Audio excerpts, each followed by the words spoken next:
দর্শক আপনারা হয়তো এরই মাঝে জানেন ভারত বাংলাদেশ দ্বিতীয় ওয়ানডে ম্যাচ শেষে বাংলাদেশ সমর্থকদের হাতে ভারতীয় সমর্থক সুধীর গৌতমের হেনস্থা হওয়ার অভিযোগ নিয়ে তোলপাড় চলছে প্রায় দুই দেশের গণমাধ্যমে। কি হয়েছিল সেদিন সেটা জানতে বাংলাদেশ পুলিশ কথা বলেছে গৌতমের সাথে। এই মুহূর্তে সহকর্মী রেজওয়ানুল হক উপস্থিত আছেন সেখানে, তার কাছ থেকে আমরা বিস্তারিত জানবো। রেজওয়ান, ঘটনা সম্পর্কে গৌতম কি বলছেন আর পুলিশের বক্তব্য কি, আমাদের বিস্তারিত বলুন।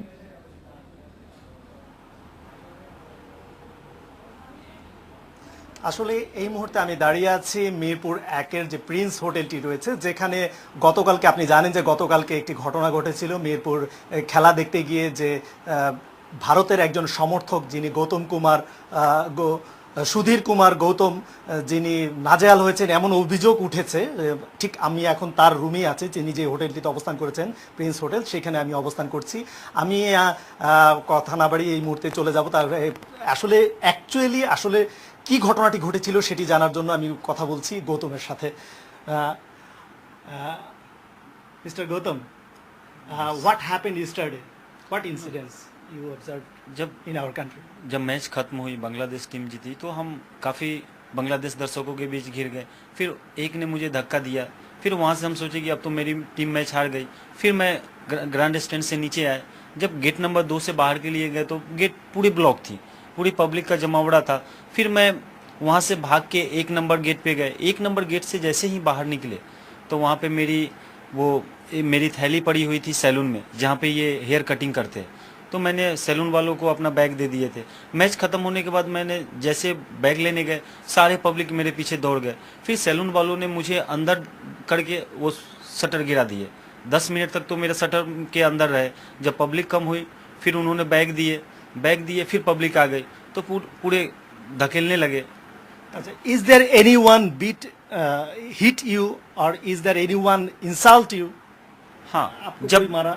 जब वहाँ से मैं बैग लेकर वापस आए तो काफ़ी लोग मुझे धकेलने लगे, बांग्लादेश करके बुआ करके धकेलने लगे। फिर मुझे 2 सिपाही मिले, 2 पुलिसमैन मिले। उन्होंने मुझे अपने साथ ले जाकर गेट नंबर 2 के पास एक ऑटो थी सीएनजी, फिर सीएनजी में उन्होंने बैठा दिया होटल के लिए।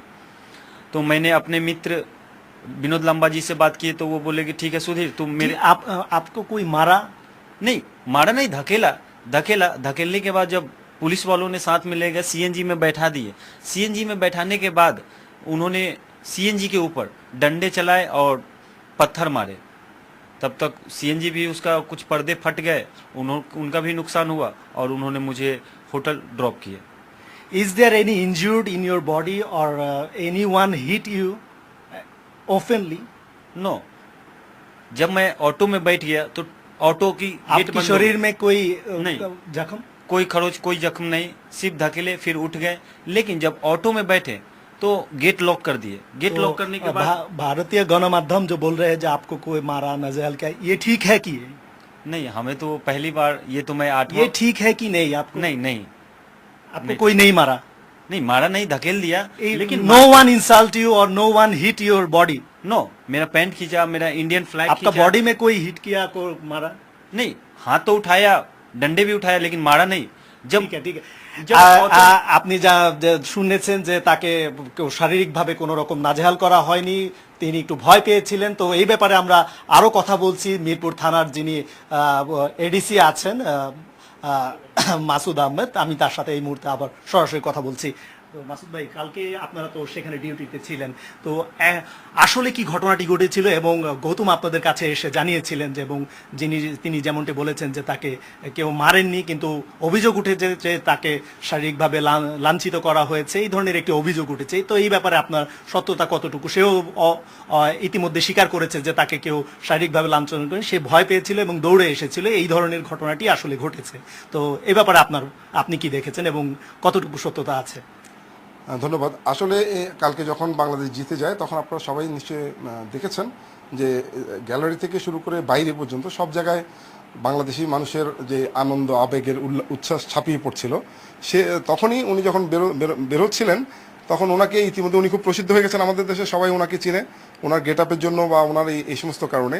তো সব মিলিয়ে উনি যখন বেরোচ্ছিলেন আসলে খেলা শেষ হওয়ার পরপরই যে গেট আউট গেটটাতে প্রচণ্ড পরিমাণ জাম ছিল আপনারা জানেন, এবং উনি যখন বের হয়েছেন তখন মেইন রাস্তাতে সবাই আনন্দ উল্লাস করছিল বিভিন্ন গ্রুপে গ্রুপে। তো উনি যখন বের হয়ে একটি সেলুনে যাওয়ার চেষ্টা করেছিলেন, যেটা আপনারা ওনার মুখ থেকেই শুনলেন। এই ঘটনাটি ঘটার পরে আমাদের পুলিশের দায়িত্বরত পুলিশরা সেখানে গিয়েছেন এবং ওখানে সেলুনের দরজা খুলে ওনাকে ওখান থেকে বের করে 1 নম্বর গেটের সামনে নিয়ে আসে এবং একটা সিএনজিতে করে ওনাকে ওনার হোটেল ডেস্টিনেশন অর্থাৎ প্রিন্স হোটেলের উদ্দেশ্যে ওনাকে পাঠিয়ে দেওয়া হয়। আর যেটি বলেছেন যে পাথর ওরকম কোনো আসলে রাস্তাতে ওরকম কিছু ছিল না, তারপর হয়তো আশেপাশে কোনো কিছু থাকলে সেটা হয়তো সিএনজিতে উদ্দেশ্য করে নিক্ষেপ করতে পারে। আর লাঠির যে ব্যাপারটা, আসলে ন্যাশনাল ফ্ল্যাগ ক্যারি করার জন্য অনেকেই ছোট ছোট স্টিক হাতে ছিল অনেকের, ন্যাশনাল ফ্ল্যাগ ক্যারি করার জন্য।